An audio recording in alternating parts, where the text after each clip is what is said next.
औज़ुबिल्लाहिमिनश्शैतानिर्रजीम बिस्मिल्लाहिर्रहमानिर्रहीम। वीडियो एक online class grade 6 subject English date 19 December 2020। How are you students? Hope you all are fine. Open your English workbook page number 46।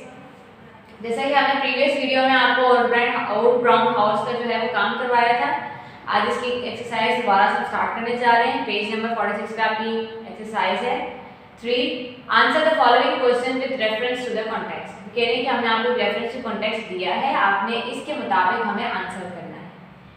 पहला है आपके पास the underline फेरास means, जो आपके पास underline किया गया है फेरास का मतलब बताएं। मतलब ये जो आपके पास फेरस दी गई है आपने इसका मतलब बताना है।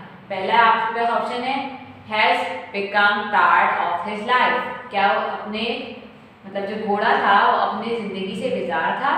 Has lived through another day, या फिर हैज नाउ ग्रोन ओल्ड, या फिर वो बूढ़ा हो चुका था। इन तीनों में से आपको कौन सा करेक्ट लगता है आपने उसके ऊपर टिक करना है। ठीक है, अब इन तीनों का हमने आंसर देना है। The poet request his reader to stop for a word or two with the aged horse and want this weeks to express concern and sympathy for the aged and retiring। अब इसमें जो poet है उसने request की थी अपने reader से, पढ़ने वालों के लिए, कि जो है वो जो बूढ़ा हो चुका था घोड़ा, ठीक है, उसके लिए कोई भी दो जो है आप जो है वो चीज़ें बताएं कि हम उसकी ज़िंदगी को किस तरह अच्छा कर सकते हैं या घोड़े को किस तरह खुशगवार बना सकते हैं। ठीक है, तो ये हमने इनके आंसर जो हैं वो आपने अपनी वर्कबुक में ये मेंशन करना है बेटा। उसके बाद आपके पास नेक्स्ट है पेज नंबर 48 पर आपके पास है लर्निंग अबाउट लैंग्वेज। या आपके पास कुछ ग्रामर के एक्सरसाइज हैं, इसको पढ़ लेते हैं। पहला है आपके पास the subject of a sentence consist of naming word and the predicate is concerning with doing or being the main word in the subject is the noun. तो कह रहे हैं कि अगर आपके पास एक सेंटेंस होता है तो सेंटेंस में दो चीजें होती हैं आपके पास, एक होता है नेमिंग वर्ड और एक होता है प्रेडिकेट। नेमिंग वर्ड का मतलब आपका नाम, जो आपका सब्जेक्ट होता है जिससे आपका सेंटेंस बताता है कि वो कौन है। ठीक है, तो वो जो आपका नाउन होता है एक वो होता है आपके सेंटेंस में, और एक और चीज होती है आपके पास प्रेडिकेट। प्रेडिकेट क्या होता है बेटा, ये भी हम पढ़ते हैं आगे। कोई भी काम जो किया जाता है या फिर आपका सेंटेंस में नाउन के अलावा जितनी चीजें होती हैं वो आपका प्रेडिकेट कहलाता है। फॉर एग्जाम्पल यहाँ पर हमारे पास दिया हुआ है द हैप्पी गर्ल सैंग लाउडली, तो इसके अंदर हमारे पास गर्ल जो है वो नाउन है, सैंग जो है वो वर्ब है, और इसके अलावा जो हमारे पास सेंटेंस में मौजूद है वो हमारे पास कहलाएगा प्रेडिकेट। अब नीचे आपके पास एग्जांपल में आपके पास पहला एक्सरसाइज है add suitable predicates the following to make sentences. कुछ आपके पास सेंटेंसेस दिए गए हैं जिसमें आपके पास नाउन जो है वो मौजूद है, आपने उनके आगे प्रेडिकेट इस्तेमाल करके सेंटेंस कंप्लीट करना है। पहला है आपके पास वी का हमने बनाया we are going to Lahore, तो आर गोइंग टू लाहौर जो है वो आपका प्रेडिकेट कहलाएगा और ये आपका सेंटेंस कंप्लीट करेगा। We are going to Lahore. B है आपके पास the man who is the president, आगे से आपके पास ब्लैंक है तो आपने इसको फिल आउट करना है। मुझे ये सूटेबल लगा, कैन मेक कंट्री पावरफुल, तो ये आपके पास सब्जेक्ट है प्रेसिडेंट, ठीक है, और आगे आपने इसके प्रेडिकेट लगाया कैन मेक कंट्री पावरफुल, तो आपका ये सेंटेंस कंप्लीट हो गया। क्या बना आपका sentence, that man who is the president can make country powerful. C है आपके पास an engine is an important part every machine. Engine के बारे में आपने लिखना था आगे, तो आपने प्रेडिकेट में लिखा is an important part of every machine.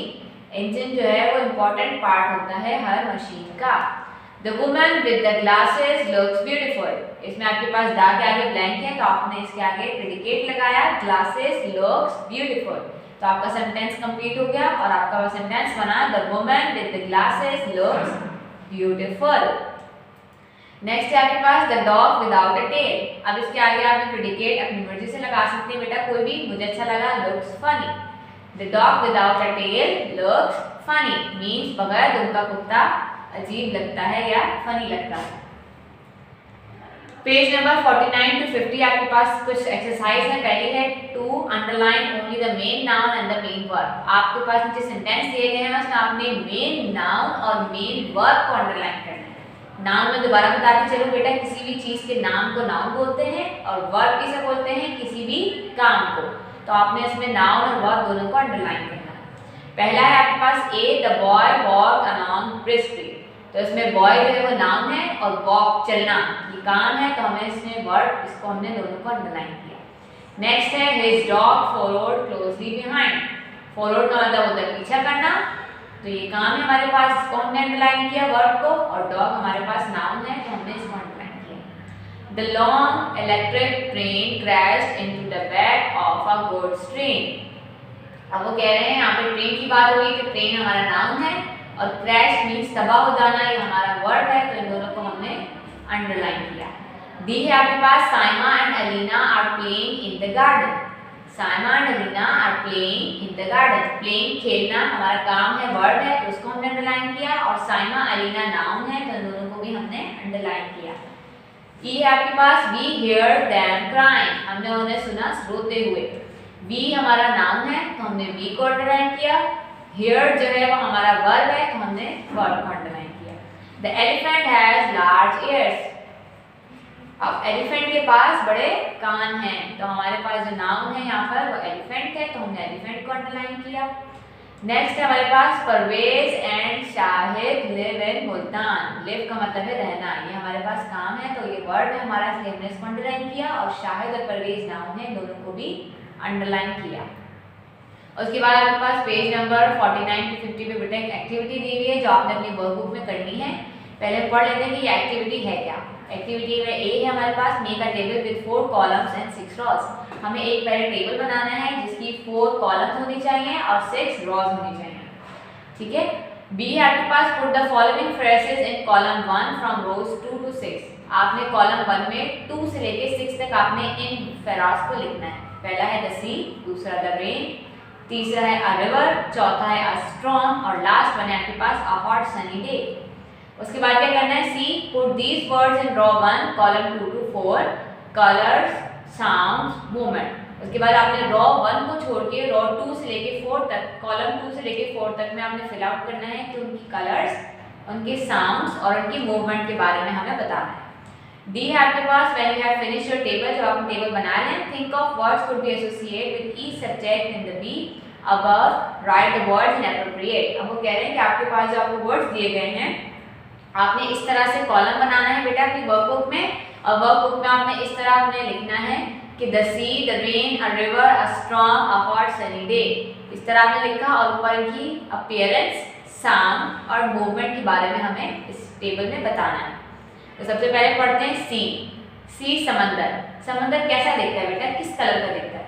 वो ब्लू हो सकता है, ग्रीन हो सकता है, व्हाइट हो सकता है, ब्लैक हो सकता है। इसके अलावा भी बहुत से कलर्स हो सकते हैं। आपको जो कलर अच्छा लगता है, जो आपको पता है कि आप सी में देखते हैं वो कलर, तो आप वो यहाँ पे मेंशन अपीयरेंस में कर सकते हैं। अपीयरेंस में हमें बताना है कि वो चीज़ कैसी दिखती है। अब रेन का पढ़ लेते हैं। रेन की अपीयरेंस, रेन किस तरह दिखती है? क्लियर हो सकती है, स्पार्कलिंग हो सकती है, सिल्वर हो सकती है, ग्रे हो सकती है। आगे आपके पास रिवर दिया गया है। रिवर दरिया कैसा हो सकता है? ब्लू हो सकता है, ग्रीन हो सकता है, ग्रे हो सकता है, रिफ्लेक्टिंग सिल्वर, कुछ भी हो सकता है। तो आपको यहाँ पे जो अच्छा लगे वो आप यहाँ लिख सकते हैं। आपके पास फोर्थ वन है अ स्टॉर्म, तूफान। तूफान कैसा हो सकता है? Dark, purple, black, grey. इसी तरह आपके पास अ हॉट सनी डे, सूरज वाला जो गर्मी का दिन होता है वो कैसा हो सकता है बेटा? Clear, bright, yellow, orange, red. आपने अपीयरेंस में जरूरी नहीं कि जो मैंने लिखी है वही लिखे, आप अपनी मर्जी से भी फाइंड आउट करके आप यहाँ पर लिख सकते हैं, ठीक है। साउंड देख लेते हैं। सी की साउंड कैसी होती है? Lap, crash, road. रेन की साउंड किस तरह होती है? पिटर पैटर, ड्रम, स्प्लैश। रिवर की साउंड कैसी होती है? Trickle, road, lapping, crushing. Sound मतलब बेटा इसमें हमें आवाज़ें बतानी है कि चीज़ों की आवाज़ें कैसी होती हैं। अ स्टॉर्म की आवाज़ कैसे हो सकती है? Thunder, rumble, crack, crash. Hot sunny day में हमें कैसी आवाज़ आती है? स्टिलनेस, खामोशी वाली, बर्ड, बर्ड्स, हम, ठीक है। इसी तरह थर्ड कॉलम में आपने लिखनी है मूवमेंट, मीन्स उनकी हरकत किस तरह होती है। अब जैसे अगर समंदर है तो वो किस तरह से चलता है? Gently, rough, rush, flow, tide, swirl, creep। इसी तरह हमारी rain, pouring, cats and dogs, training। river, swirling, washing, tumbling, storm, wind howling, roaring, blowing, through the tears, binding या फिर flapping. Hot sunny day, very little mind, a faint breeze, wind, a cow cawing. इस तरह बेटा और भी ज़्यादा जो है जो आपको अच्छा लगे आप सर्च करके यहाँ पर उनकी मूवमेंट, साउंड और अपीयरेंस अपनी मर्जी से भी लिख सकते हैं, लेकिन आपने ये चार्ट अपनी वर्कबुक में बनाना है। और फिर आपके पास पेज नंबर 51 पे नेक्स्ट टॉपिक है writing complete the activity above first then you have filled in all the words you think of, pick one subject and use the words to write in a poem. अब वो कह रहे हैं आपके पास पीछे जो यहाँ पर आपने टेबल बनाया है, इस टेबल के अंदर आपके पास कुछ वर्ड्स हैं, इन वर्ड्स को लेते हुए आपने अपनी वर्कबुक में कोई भी एक वर्ड सेलेक्ट करना है वर्ड्स में से और फिर यहाँ पर उनके बारे में आपने एक पोएम लिखनी है। फॉर एग्जांपल मैंने यहाँ पे सिलेक्ट किया है द रेन, तो द रेन के बारे में मैंने यहाँ पर छोटी सी एक पोएम लिखी है, तो आपको भी कोई भी एक वर्ड सेलेक्ट करना है वर्ड्स में से और अपनी पोएम लिखनी है। मैंने लिखी है द रेन के बारे में, how beautiful is the rain after the dust and heat in the broad and fairy street, in the narrow lane. How beautiful is the rain, how it splatters along the roofs, how it gushes and struggles out from the throat of overflowing spout. ठीक है, तो आपने अपनी मर्जी से कोई भी बेटा वर्ड सेलेक्ट करना है इस कॉलम में से और फिर आपने उसके बारे में अपनी वर्कबुक में नोट डाउन करनी है कोई अच्छी सी poem. Kindly submit your work assignment on Saturday 26th December 2020. Thank you. Allah Hafiz.